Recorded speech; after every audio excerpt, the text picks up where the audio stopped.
हे guys, welcome back. ये video कुछ special होने वाला है क्योंकि हमारे साथ बैठे हुए हैं आलोक, जिनका 2 कंसेक्यूटिव प्लेसमेंट लगा है और वन डे जैसे आज लगा, फिर अगले दिन दूसरा लगा और वो नॉर्मल ऑफर नहीं था। पहला 12 लाख का था और दूसरा 20 लाख का था। तो आज की इस वीडियो में हम लोग जानेंगे कि एक्चुअली में ये जो प्लेस्ड हुए हैं एंड जो भी कुछ इसके पीछे करना पड़ा इनको। First of all introduce yourself Alok. यहाँ तक बता ही दिया भाई ने हमारे कि आलोक प्रताप सिंह नाम है मेरा, और इलाहाबाद का रहने वाला हूँ मैं। ठीक। और भैया जस्ट एनआईटी मिजोरम से हैं, कंप्यूटर साइंस ब्रांच से हैं। इस वीडियो में हम सब कुछ जानेंगे, process behind the placement and if you are someone who want to take placement और अभी चाहते हैं कि मैं कुछ अच्छा करूँ, तो you must watch this video till the end and you will enjoy a lot, you will learn a lot. So let's start guys. I know about your dream company and we will talk about all those things in later part of video. But for now आप हमको ये बताइए अपने तरीके से कि अभी जो आपका 2 ऑफर लगा है वो कैसे क्या लगा है और किस कंपनी में लगा है, एक बार आप बताइए। एक ऑफर तो है विंजित टेक्नोलॉजीज नाम की कंपनी है नासिक की, ठीक। उसमें 12 लाख का ऑफर है। उसमें उसका बेस शायद 10 के पास है, 10 LPA।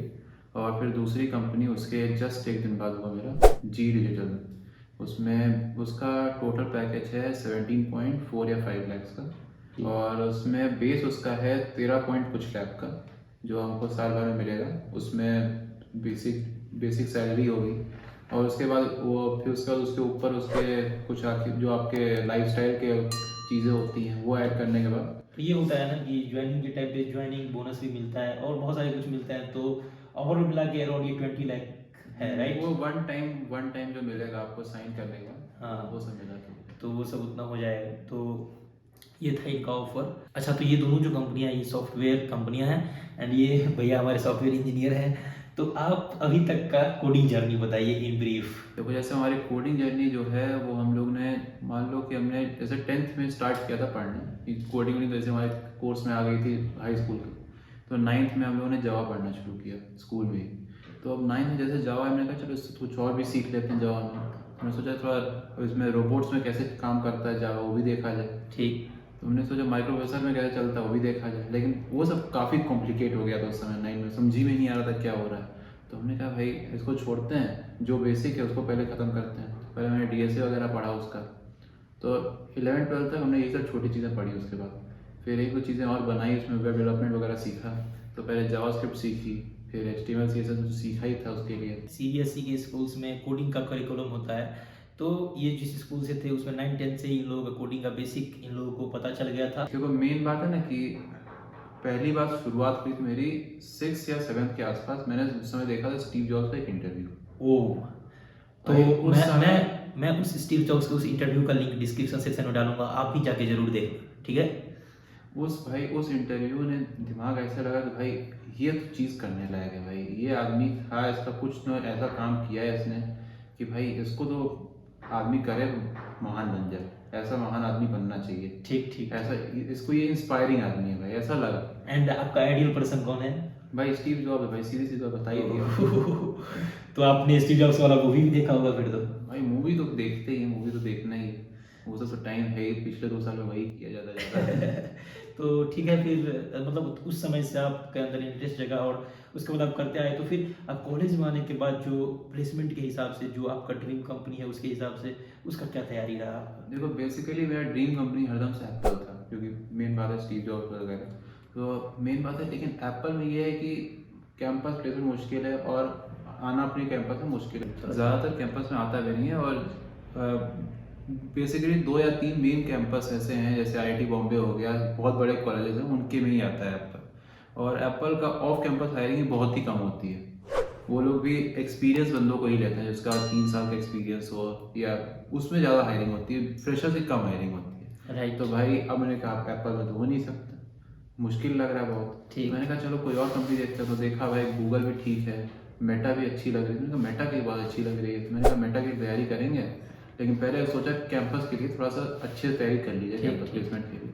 तो बेसिकली शुरू किया। फिर मैंने, जब हम आए, पहले सब कुछ ऐसे धीरे धीरे कर ही रहे थे, 1-2 बार तो DSA पढ़ ही चुके थे, अपने कोर्स में भी था वो ठीक CSE। ठीक ठीक ठीक। फिर 3rd ईयर में जब आए हम लोग स्टार्टिंग में, तो हमने शुरू किया अच्छे से थोड़ा सा क्वेश्चन लगाना DSA के लीड कोड पे क्वेश्चन लगाए। तो वही 200-250 क्वेश्चन लगाए थे उस समय, तो थोड़ा ही बन गया भाई कि क्वेश्चन तो होने लग गए थे। तो ये जो फर्स्ट और सेकेंड ईयर आपका हुआ वो एक्चुअली में आप कंप्यूटर के फील्ड को एक्सप्लोर करते रहे, अपना एंजॉय करते रहे, और जो प्रॉपर जो लीड कोड पे क्वेश्चन करना होता है जो कि प्लेसमेंट के लिए इम्पोर्टेंट है, वो आपने थर्ड ईयर से स्टार्ट किया।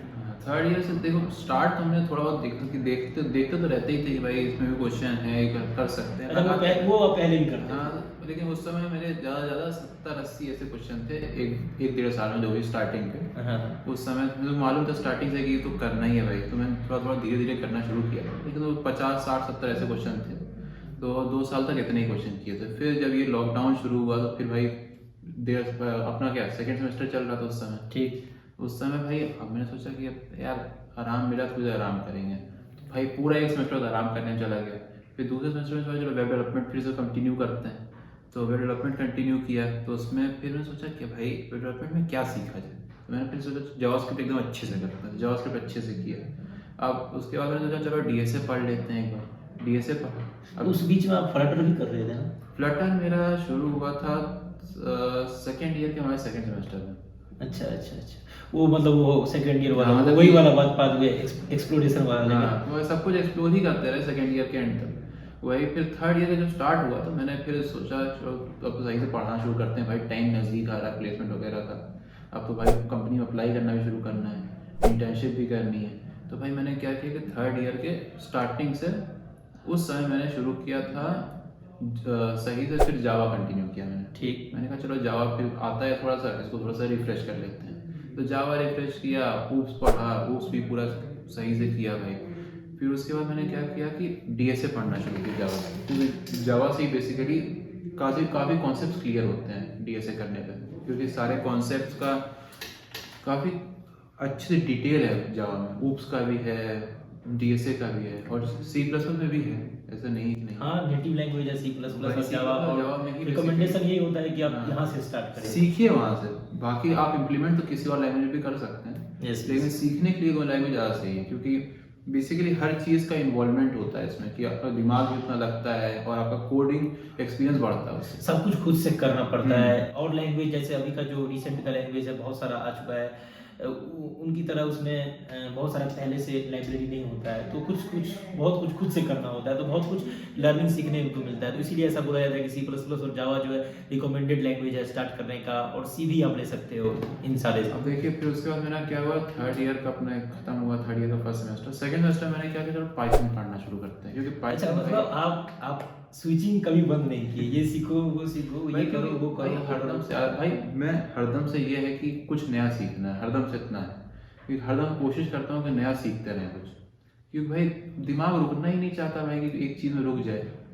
तभी तो इसी वजह से, इसी चीज़ को देखते हुए तो मैंने आपको रिक्वेस्ट किया कि आप वीडियो में आए और लोगों को बताएं कि क्यों ये हर कुछ को जानना जरूरी है।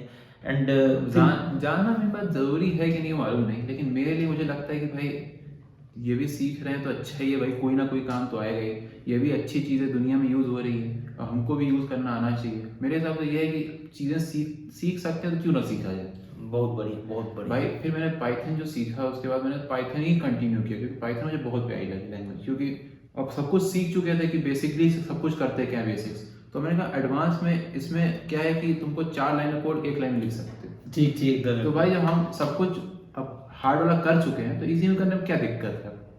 तो फिर आप डिजाइनिंग की तरफ गए होंगे। फिर उसके बाद मैंने जांगो शुरू किया, क्योंकि वेब डेवलपमेंट था ही, तो मैंने कहा चलो वेब डेवलपमेंट में ही घुसते हैं, पाइथन से वेब डेवलपमेंट किया जा सकता है, तो मैंने कहा बैकएंड बनाएंगे अब इससे। तो मैंने नोड की जगह पे मैंने नोड सोच रहा था नोड करें कि ये पाइथन करें, पाइथन में अच्छी लगी मुझे कि पाइथन बहुत प्यारी लैंग्वेज है, इससे हम जैंगो करते हैं, तो बैकएंड मैंने जैंगो से बनाना शुरू किया।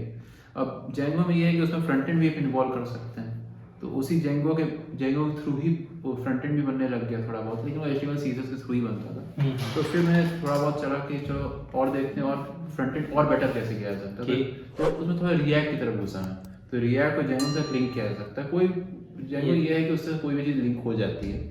तो फिर बेसिकली ये सब तो हो गया, फिर SQL वगैरह DBMS अपने कोर्स में था, DBMS भी पढ़ा गया, मतलब ये सब कुछ तो जो प्लेसमेंट के लिए ज़रूरी है, जैसे हूप्स हो गया, OS हो गया, DBMS हो गया, सब तो ज़रूरी है, तो पढ़ना ही था। तो हमने कहा चलो अभी पढ़ लेते हैं, तो 4th ईयर तक आते आते ज़्यादातर सब सब्जेक्ट हो गए थे मेरे।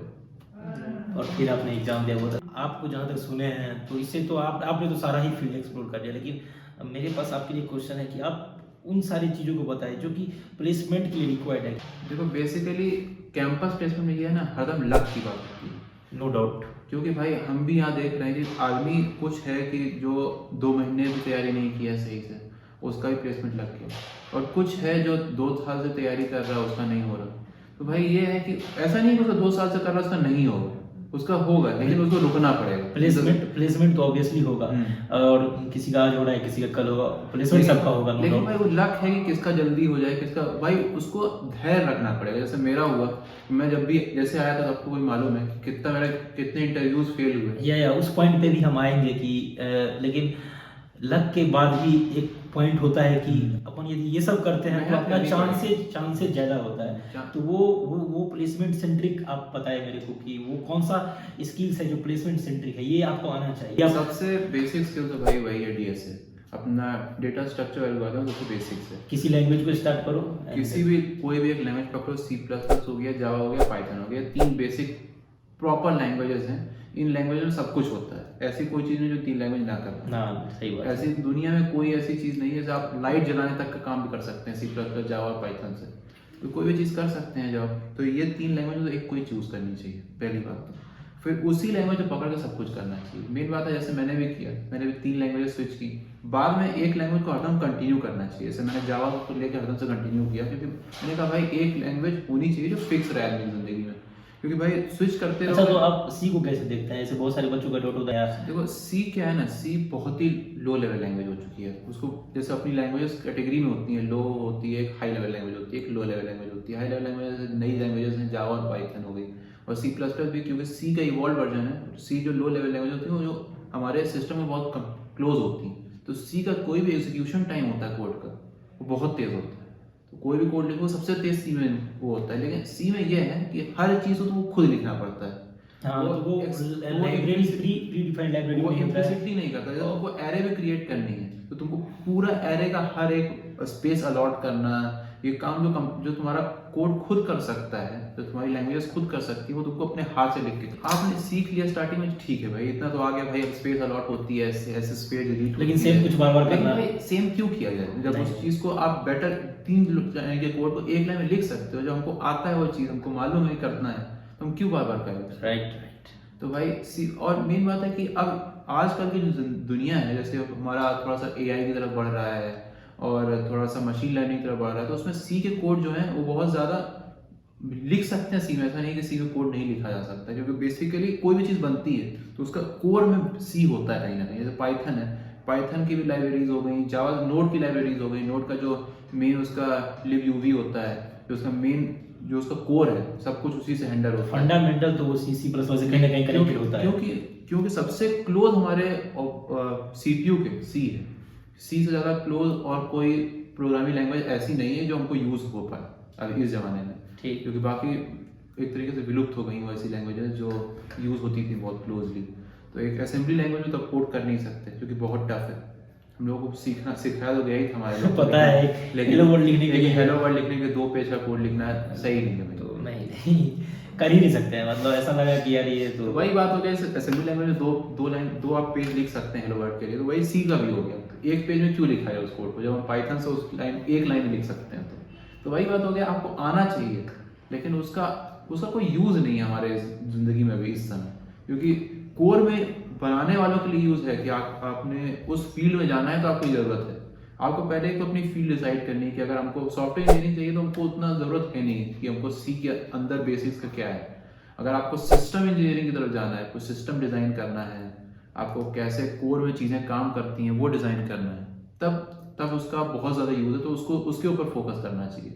C++ हो गया, C++ से भी होता है कि वेब डेवलपमेंट होती है। अच्छा, पहले C++ पे होता था ना कि स्विफ्ट पे काम होता था। स्विफ्ट जो है C++ तो बहुत ही यूज लैंग्वेज है और बहुत बड़ी कंपनियां यूज कर रही है। अब ये है कि पाइथन ऐसी चीज़ है जो हर फील्ड में, क्योंकि तो आदमी सोचता है कि पाइथन भाई मशीन लर्निंग में यूज हो रही है। सबसे बड़ा बात है कि वो डेवलपर फ्रेंडली है। तो डेवलपर फ्रेंडली की बेसिक बात ये है कि जावास्क्रिप्ट का क्या है कि जावास्क्रिप्ट भी हो गई और पाइथन भी हो गई, जावा भी हो गई, ये सब की एक फील्ड नहीं है। कि आप एक फील्ड के लिए रिस्ट्रिक्टेड नहीं भाई। आप मशीन लर्निंग में चाहेंगे, उसमें भी आपको लाइब्रेरीज मिलेंगी पाइथन की, हर चीज़ पाइथन से होती है। जावा की भी लाइब्रेरीज हैं उसमें, वेब डेवलपमेंट की तरफ जाएंगे उसमें भी है, ऐप डेवलपमेंट में जाएंगे उसमें भी है। तो भाई आप ऐसी लैंग्वेज लेके चलिए। हमको अगर डेवलपमेंट में जाना है तो मैं पाइथन चूज़ कर लिया, आपने जावास्क्रिप्ट चूज़ कर लिया, क्योंकि जावास्क्रिप्ट भी हर ऐसी फील्ड में है और हर चीज़ एक दूसरे से लिंक हो सकती है। कोई ना कोई ऐसी लाइब्रेरी है और लाइब्रेरी बनाने, उस लाइब्रेरी को हम ऑनलाइन रख सकते हैं, उस लाइब्रेरी को यूज़ कर सकते हैं। जैसे एनपीएम हो अच्छा गया, तो अपने पिप लोग हो गया। तो अपने लोग इन सारी बातों के लिए तो जान लिए कि एक्चुअली में ये यहाँ से स्टार्ट करना चाहिए, लेकिन वो जो पॉइंट था कि प्लेसमेंट सेंट्रिक टॉपिक, तो उसमें आप लेके चल रहे थे कि C++, जावा, पाइथन से स्टार्ट करो, देन DSA करो और उसके बाद और उसके बाद बेसिकली सबसे ज़्यादा पूछा जाने वाला और सबसे इजी टॉपिक है ऊप्स। ऊप्स का आप एक चीज़ पढ़िए, इम्प्लीमेंटेशन पढ़िए उसका, उसमें क्या चीज़ें हैं। बेसिकली 5 मेन टॉपिक हैं उसके, जो आपको सबको मालूम है। ऊप्स के जो मेन प्रिंसिपल्स हैं, वो प्रिंसिपल्स को तैयार करिए, उनको कैसे इम्प्लीमेंट करते हैं कोड में। मेन दिक्कत ये है कि लोग पढ़ तो लेते हैं लेकिन उसको इम्प्लीमेंटेशन नहीं करते हैं। उसको इम्प्लीमेंट करना आना चाहिए। जैसे जी में भी हुआ मेरा, जी में भाई हर कंपनी, जैसे भी बेसिक लेवल की कंपनी है जो 9-10 लाख की कंपनी है, 9-10 लाख की कंपनी कभी नहीं पूछेगी आपसे कि इसको इम्प्लीमेंट करके दिखाएगी। लेकिन अब जैसे 12-13 लाख के ऊपर जाते हैं, वो जो फील्ड, वो जो लेवल होता है एकदम चेंज हो जाता है। वो इम्प्लीमेंटेशन हर चीज़ को जानना चाहता है कि आपको आता है, आपको उसके बारे में मालूम तो है लेकिन आप उसको कर सकते हैं कि नहीं। हाँ, तो ये आप बिल्कुल सही है कि अगर आप मोर देन 12 लाख जाते हैं और ये ऑन कैंपस प्लेसमेंट भी है, तो आपको इन डेप्थ तो जानना पड़ेगा, क्योंकि आप इन डेप्थ मतलब कि ऐसे नहीं कि आपको हर एक रेशा मालूम होना चाहिए, लेकिन ऐसा है कि आपको बेसिकली सब कुछ मालूम होना चाहिए।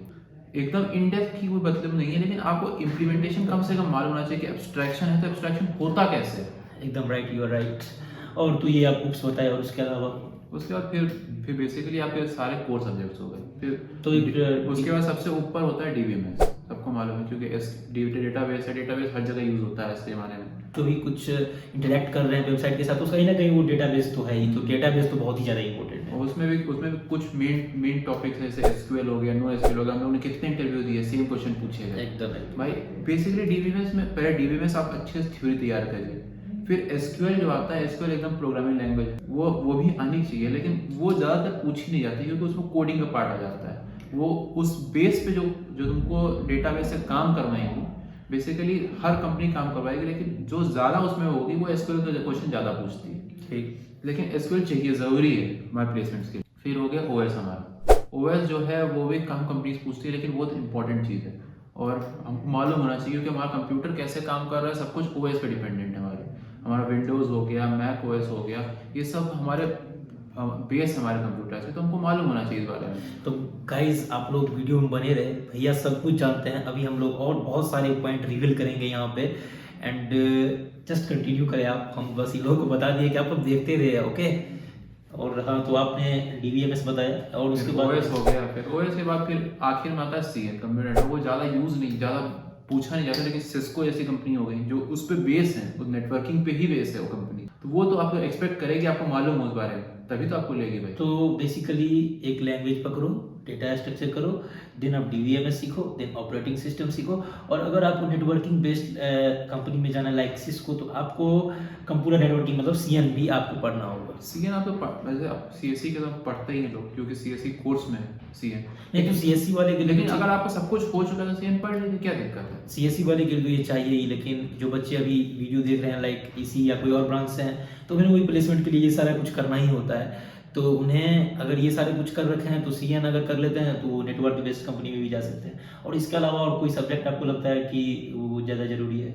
नहीं, ये सब होने के बाद बेसिकली फिर आप अपना DSA को और मजबूत करते जाइए। DSA में ये है ना कि आप जितना प्रैक्टिस करेंगे उतने आप बेटर होते जाएंगे। अच्छा, तो आप ये बताओ कि ये CP कितना इंपॉर्टेंट है, कि लीड कोड पे जाके कोड करना, हैकाथन में पार्टिसिपेट करना? लीड कोड क्या है कि वो कम्पिटिटिव प्रोग्रामिंग नहीं है, कि वो सिर्फ और सिर्फ DSA सॉल्व करना है। CP हमारा हो गया, कोड फोर्सेस हो गया, कोड शेफ हो गया, ये सब देखो बेसिकली ये है कि तुम्हारा ऐसा नहीं कि वो एकदम कंपलसरी है, लेकिन अगर तुम कर रहे हो तो तुम्हारा थिंकिंग बेटर होती है, क्योंकि पजल्स रहती हैं वही तरीके से कोडिंग की। उसका कोई बेसिकली ऐसा नहीं कि उसी पे डिपेंडेंट हो, ऐसा कुछ नहीं है। अगर तुम लीड कोड भी कर रहे हो, उसमें तुमने 500-600 क्वेश्चन अपने आप से लगा लिए हैं, तो ऐसा कोई कंपनी नहीं है। अच्छा, आप लीड कोड में कितना क्वेश्चन किए हुए हैं?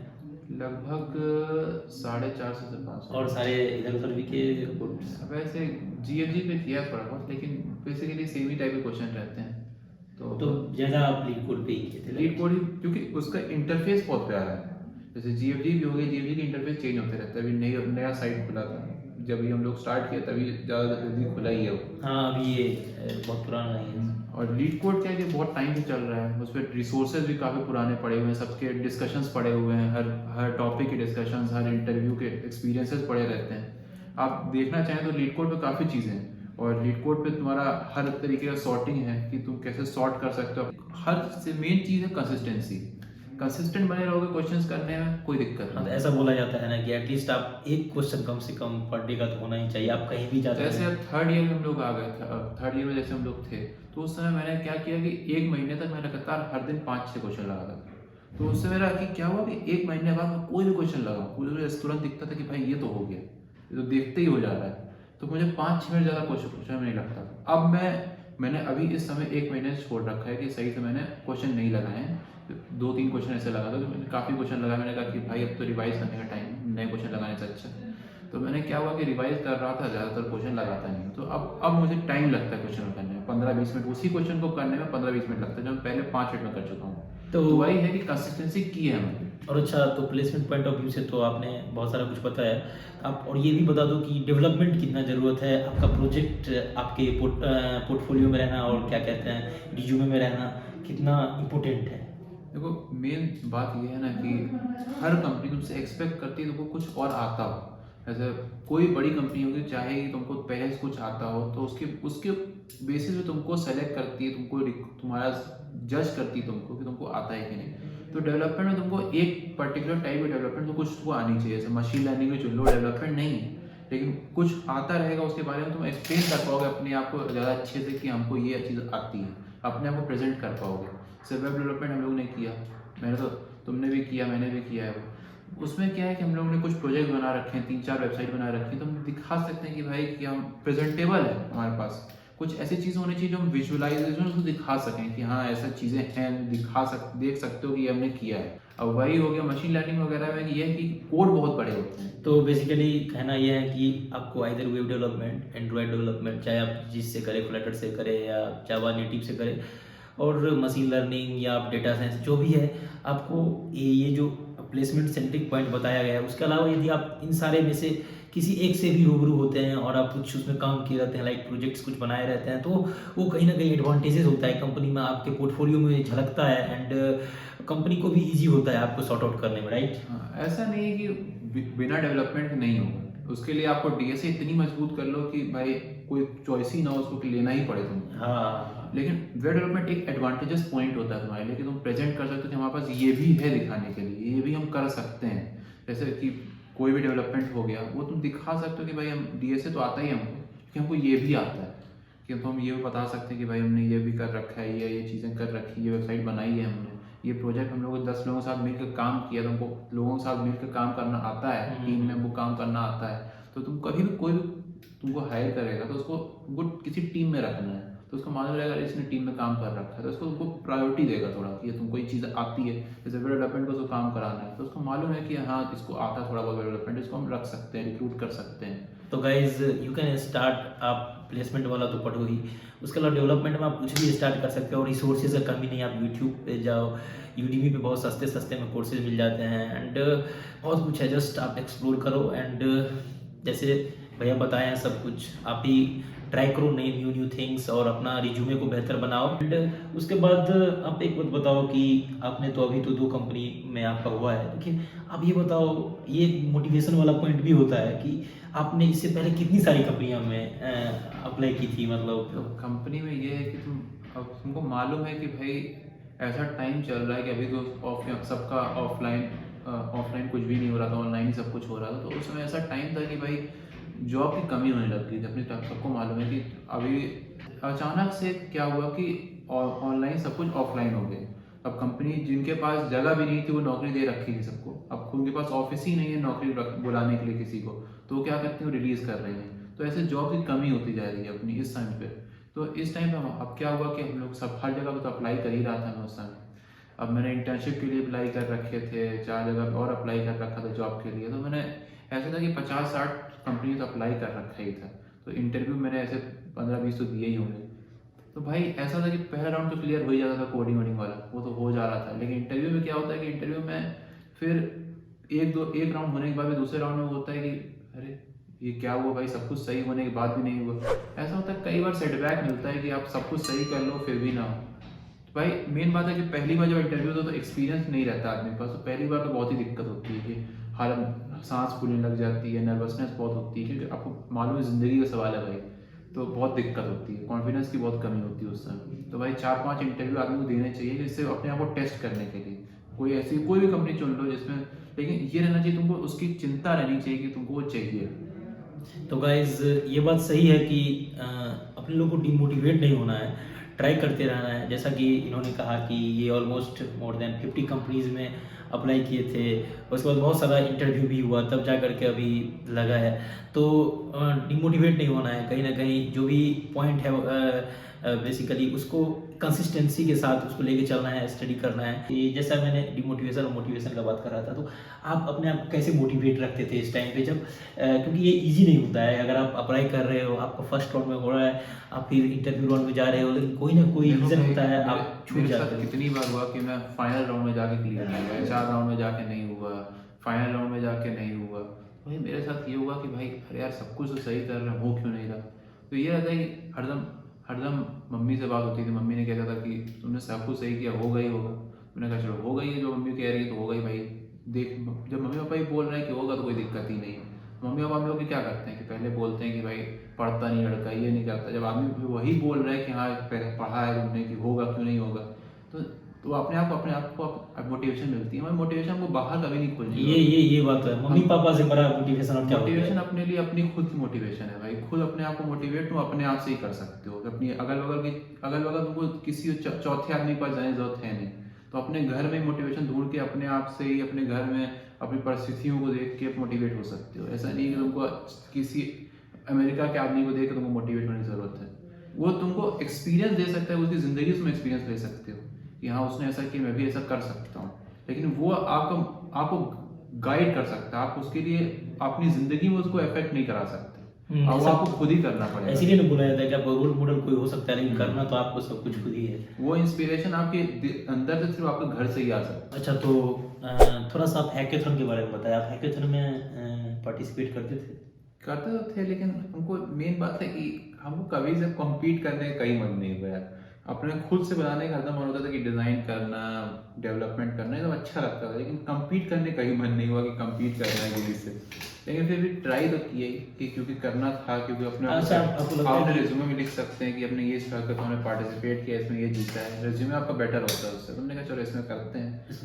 तो ऐसे आईआईटी से कितने हमारे कॉलेज में आते हैं कि हाँ ये हैकाथॉन हो रहा है, ये हो रहा है। तो उसमें कुछ कोडिंग वाले होते हैं, कुछ वेब डेवलपमेंट वाले होते हैं, कुछ ऐप डेवलपमेंट वाले होते हैं। तो उसमें आपको टॉपिक मिलता था, उसमें हमने किए हैं ऐसे। अच्छा, तो बेसिकली अगर ये आप हैकेथॉन किए रहते हैं तो कहीं ना कहीं रिज्यूमे में जुड़ता है, रिज्यूमे में तो आपका आपका addition- रिज्यूमे का वेट बढ़ता है। बस उसी वही है। और क्या आप अपने अवार्ड्स में क्या लिखेंगे, अपने हैकाथॉन के बारे में लिख सकते हैं, आपने कॉलेज में और आपने और क्या जीते हैं, अपनी चीज़ें, आपने कुछ अपने स्किल्स के रिलेटेड आपने कुछ अवार्ड जीते हो, तो भाई वेट तो बढ़ेगा ही उस स्किल का। गाइस, हम लोग कॉलेज में हॉस्टल वीडियो बना रहे हैं, कभी इनवाइट अगल बगल का आता हो तो उसके लिए सॉरी। और आप एक बात और बता दें कि जैसे ऑन कैंपस तो बहुत सारा कुछ डिस्कशन किए हैं, कंपनियां हर कॉलेज में अपने हिसाब से आती है। ऑफ कैंपस के लिए कौन कौन सा प्लेटफॉर्म है जहाँ से जॉब के लिए अप्लाई करना और वहाँ से चांसेस ज़्यादा प्रोबेबिलिटी होता है मिलने का या इंटरव्यू ऑफर का? जो देखो भी बेसिकली जब सेकेंड ईयर में थे हम लोग, तो हम लोग में इंटर्नशाला का बहुत जोश था कि भाई इंटर्नशाला है, इस पर इंटर्नशिप मिलती थी भाई, ऐसा नहीं कि नहीं मिलती। कोई प्लेटफॉर्म सही है इंटर्नशिप, बहुत अप्लाई करना पड़ता है। लेकिन बहुत अप्लाई करना पड़ता है, बहुत इंतज़ार करना पड़ता है, बहुत चीज़ें करनी पड़ती हैं, उसमें प्रोजेक्ट आते हैं, ये करो वो करो। तो लेकिन वो प्लेटफॉर्म अच्छा है। और उसके बाद फिर हो गया सबसे अच्छा हमको लगता है ग्लासडोर एक है गया, एक इंडीड हो गया।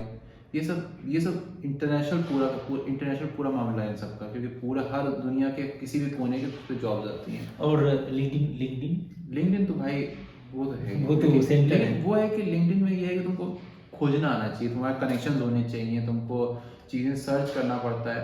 अब इसमें ग्लासडोर वगैरह और इंडीड पे सिर्फ जॉब की साइट्स हैं, इसमें सिर्फ जॉब लिस्ट होती है, साइट लिस्ट पड़ी रहती है कि इस कंपनी में ये जॉब्स हैं, इस कंपनी में ये जॉब्स हैं। तो वो मतलब प्रॉपर जॉब के लिए प्रॉपर जॉब के लिए ही है। लिंक्डइन में आपको कनेक्शन बनाने पड़ते हैं, उसके थ्रू अगर ऐसे आपको किसी भी आपके पास एक कंपनी आपके मोटिव में, लिंक्डइन के थ्रू हम क्या कर सकते हैं कि उस कंपनी में आप काम करने वालों से रेफरल मांग सकते हैं, उस कंपनी के बारे में चीज़ों को जान सकते हैं। तो बेसिकली लिंक्डइन हमारा वो कनेक्शन का थ्रू है, आप अपना कम्युनिकेशन बढ़ा सकते हैं उसके थ्रू, अपना का सर्कल बढ़ा सकते हैं। अब यहाँ पे एक बात होता है कि रेफरल वाला पॉइंट जैसा कि आपने बताया, तो as a college student connection कितना इम्पोर्टेंट है कि आप लोगों से कनेक्ट कर पाते हो लिंक्डइन पे जा करके या ट्विटर पे जा करके, तो अच्छे कनेक्शंस का कितना इम्पोर्टेंस है? बेसिकली सोशल कनेक्शन अलग बात हो गया। आप बेसिकली सब कुछ डिपेंड करता है कम्युनिकेशन पे। अगर आप सबके सामने बोल पा रहे हो, आप किसी दूसरे आदमी से बात कर पा रहे हो, अपनी बात रख पा रहे हो, कम्युनिकेशन कर सकते हो, तो आप सोशल मीडिया पे भी कर सकते हो, सामने भी कर सकते हो। आप सामने भी अगर आपके 50 लोग हैं आपके जानने वाले, जिनसे आप हर कंपनी के बारे में बात कर सकते हो, उस कंपनी में काम करने वालों को आप इन पर्सन ही जानते हो। नहीं, फिर भी एक होता है ना पॉइंट कि ठीक है, आपके जाने पहचाने बहुत आदमी हैं, आपको रेफरल मिल जाएगा, ये आपके लिए बहुत अच्छा बात है, ये इसको तो हटा के चलते, लेकिन जिनके पास नहीं है, जिसके पास नहीं है उनके लिए कनेक्शंस मेन बात है कि तुम कनेक्शन बढ़ा के कुछ नहीं कर सकते आप, क्योंकि अब वो डिपेंड करता है कितने लोगों को तुम मैसेज कर रहे हो, कितने लोग को ये अगर आपके पास स्किल है और राइट पर्सन के पास कनेक्शन है, आप सही से यदि कम्युनिकेट करते हैं, तो कम्युनिकेशन हर चीज़ की है। बेसिकली ये है कि अगर आप अपनी बात को रख सकते हैं, आप अपने स्किल्स को अच्छे से आपको सामने रख सकते हैं, बता सकते हैं उसके बारे में, तो वही वाला बात हो गया ना कि आप अपने आप को कितना बेच सकते हैं, वो डिपेंड करता है। आप उस आदमी को मैसेज करते हैं जिसको आप जानते नहीं, वो आपको जानता नहीं, तब उसको आपको स्किल्स बेचना अपना आना चाहिए। आपको इस तरीके से बोलना है कि सामने वाला जो पर्सन है वो इम्प्रेस होना चाहिए, उसे भी लगना चाहिए कि ये एक जेन्युइन बंदा है। इसको मैं अपने कंपनी में ले सकता हूँ, इसको अपने कंपनी में जॉब दे सकता हूँ। अगर आप स्टार्टअप्स भी हैं, स्टार्टअप्स बेसिकली क्या होता है कि आप स्टार्टअप्स में ज़्यादा जॉब अपॉर्चुनिटी लिंक्डइन के थ्रू ही आती है, क्योंकि उसमें वो लोग पोस्ट ज़्यादा नहीं करते हैं, क्योंकि उनके पास उतना वर्कफोर्स की ज़रूरत नहीं है, और वर्कफोर्स ज़रूरत भी है तो उतना वो अफोर्ड नहीं कर सकते, क्योंकि आदमी जब शुरू करता है उसको बस चाहिए होता है कि भाई अब हमको काम करने वाला बंदा मिले, लेकिन हमको ज़्यादा पैसा खर्चा ना करना पड़े, उनके दिमाग में तो ये रहता है। लेकिन अब उनको मिलेगा कैसे वो? अब वो लिंक्डइन में तुम सोच रहे हो ये स्टार्टअप अच्छा लग रहा है, इसका आइडिया तुमको दिख गया उस पर, अब तुम उसको मैसेज करोगे, अपने आप को बेचोगे, तभी तो वो तुमको एक्सेप्ट करेगा। एकदम guys, here point two mention is that जितना भी कुछ बताया गया है प्लेसमेंट के लिए, वो तो है ही प्लेसमेंट के लिए रिक्वायर्ड, उसके अलावा एक कम्युनिकेशन स्किल है जो कि बहुत बड़ा रोल प्ले करता है प्लेसमेंट में। कुछ भी आपको कनेक्शन से बात करने में, आप कुछ भी करते हैं लाइफ में, तो ये कम्युनिकेशन स्किल जो है एक बहुत ही बड़ा की रोल प्ले करता है। कम्युनिकेशन स्किल रहेगा तब तो खुद को बेच पाओगे, तब तो अपनी स्किल को बेच पाओगे, सामने वाले के पास प्रेजेंट कर पाओगे। यहाँ पॉइंट यही होता है कि we should focus on communication as well, जितना कि अपने लोग फोकस करते हैं और सारे कुछ पे। As you told your next goal is Meta के लिए कैसे अपने आप को प्रिपेयर कर रहे हैं, क्योंकि सामने में कोई ऐसा बंदा होगा जो भी चाह रहा होगा कि यार मैं भी फेसबुक, अमेजन इस टाइप की कंपनी में काम करूँ, तो आप उन सारी कंपनी के लिए कैसे प्रिपरेशन कर रहे हैं और किस तरीके से अप्रोच कर रहे हैं ज़्यादा सही है? देखो, मैन कंपनीज के लिए है कि तुमको उसमें ये वो लोग एक्सपेक्ट करते हैं कि तुम डीएसए तो मजबूत होगी, उसके बाद तुमको प्रोजेक्ट को भी अपने सही से बताना आना चाहिए, तुम्हारे पास प्रोजेक्ट भी होने चाहिए, कुछ ऐसे ठोस होने चाहिए जिसको तुम बता सको कि हमने कोई ऐसी वेबसाइट बना रखी है जो हमने खुद के आइडियाज़ बनाई। तो ऐसी चीज़ें काफ़ी इफेक्ट करती हैं उस प्रोसेस में। लेकिन बेसिकली अभी तो मैं प्रोजेक्ट तो है ही अपने, कुछ ना कुछ तो है ही अपने, फाइनल का प्रोजेक्ट भी चल रहा है, काम तो चल ही रहा है उस पर भी। और बेसिकली क्या है कि डीएसए तैयारी कर रहे हैं, बाकी कोर्स के सब्जेक्ट भी रिवाइज करते रहते हैं। वही अब सब 5-6 महीने बाद शायद उसकी पोस्टिंग आ जाए। अभी तो पिछले साल की ही चल रही है 2022 के लिए ग्रेजुएट्स के लिए, अब 2023 के ग्रेजुएट्स के लिए ओपनिंग आ जाएगी तो अच्छा ही है।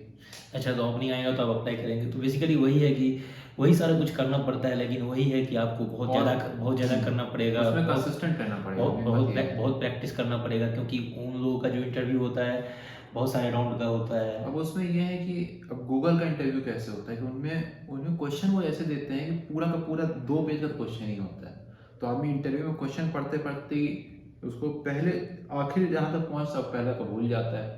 हम लोग के साथ यही तो होता है कि हम लोग 4 पेज पढ़ते हैं, पीछे क्या था वही याद नहीं रहता। भाई अब तुमको उस क्वेश्चन को पूरा का पूरा लेके तुमको आखिर तक बनाना पड़ेगा कि हमको ऐसे सॉल्व करना है, ये चीज़ को ऐसे सॉल्व कर सकते हैं। अब कुछ क्वेश्चन ऐसे भी होते हैं नई कंपनी में कि तुमको एक बोल दिया जाता है कि तुमको अगर टिकटॉक बनाना है तो तुम कैसे बनाओगे, उसका डेटाबेस के यूज़ करोगे, ये सब भी चीज़ें होंगी। तो आदमी को अब और तैयारी करनी ही पड़ेगी, और क्या यही बात ये वही वाला बात हो गया ना कि आपको जितना प्रैक्टिस कर सकते हैं उससे होगा, क्योंकि यदि आप 2 पेज का क्वेश्चन भी तभी समझ में आएगा कि आप लोगों की ज़्यादा प्रैक्टिस पहले बहुत सारा ऐसा कुछ किए हुए पहले हैं। उससे रिलेटेड आदमी को ऐसा नहीं कि वो हरदम तुम्हारे देखे हुए क्वेश्चन ही आएंगे, तो तुमको उससे उस जैसे कोई क्वेश्चन किया हो तुमने, तुमको बहुत मदद मिलती है। और तुमने अगर 500,000 क्वेश्चन कर रखे हैं, तुमको लगता है अरे यार ऐसे क्वेश्चन कोई भी क्वेश्चन कर लेंगे, सब तो हर तरीके के क्वेश्चन आता है अपने को। ये क्वेश्चन क्या है भाई, कोई ना कोई किसी ना कहीं तरीके से मैच तो हो गई, किसी ना कहीं उसी तरीके का कोई ना क्वेश्चन किया होगा ही। अगर तुमने इतने ढेर सारे क्वेश्चन कर लिए तो अपने आप, मेन बात है अपने आप से करना। हर चीज़ के आंसर मिलते हैं इसमें ऑनलाइन हमको, अब कोई भी क्वेश्चन उसका आंसर अपने को आपको आसानी से मिल जाता है। तो उस चीज़ को छोड़ के, आंसर ना देख के अपने आप से करना मेन इंपॉर्टेंट वो बात है। तो guys here point two mention is कि प्रैक्टिस प्रैक्टिस प्रैक्टिस, और बस यदि अगर अपन लोग ये प्रैक्टिस करते हैं तो आपको जो भी ड्रीम कंपनी है और वो जरूरी आप क्रैक करोगे। And good luck in your journey. तो ऑलमोस्ट अपने लोग लास्ट में आ चुके हैं और मैं अब आलोक से पूछूंगा कि आप हमारे ऑडियंस के लिए कुछ बताएं कि मतलब व्हाट इज योर पॉइंट, कि जो भी अपने लोग डिस्कशन किए हैं इसमें कुछ। देखो भाई, पढ़ाई वाला तो ठीक है, सब कुछ करना ही है, लेकिन मेन बात है कि अपने को हिम्मत नहीं हारनी है। क्योंकि भाई कितनी बार होता है कि आप 100 कंपनी में अप्लाई करते हैं। मेरा एक दोस्त ही है भाई, उसने 100-150 कंपनी में अप्लाई कर रखा है, उसने 50-50 इंटरव्यू भी दे रखे हैं। उसको मुझे लगता है कि मुझसे भी ज़्यादा आता होगा, लेकिन उसका नहीं हो रहा। लेकिन मेन बात है कि उसने हिम्मत नहीं हारी, उसने रखा हुआ है कि हम होगा, क्योंकि आता है मुझे। मेन बात हमको यही कॉन्फिडेंस बना के चलना है कि हमको आता है तो हमारा होगा, होके रहेगा। बस यही है कि हिम्मत नहीं हारनी है तो होगा। हाँ, तो वही बात हुआ ना कि हिम्मत नहीं हारना है, मोटिवेटेड रहना है, प्रोसेस को फॉलो करना है और अप्लाई करते रहना है और एंजॉय करना है। आज न कल तो अपने लोग क्रैक करेंगे ही। And best of luck for your journey.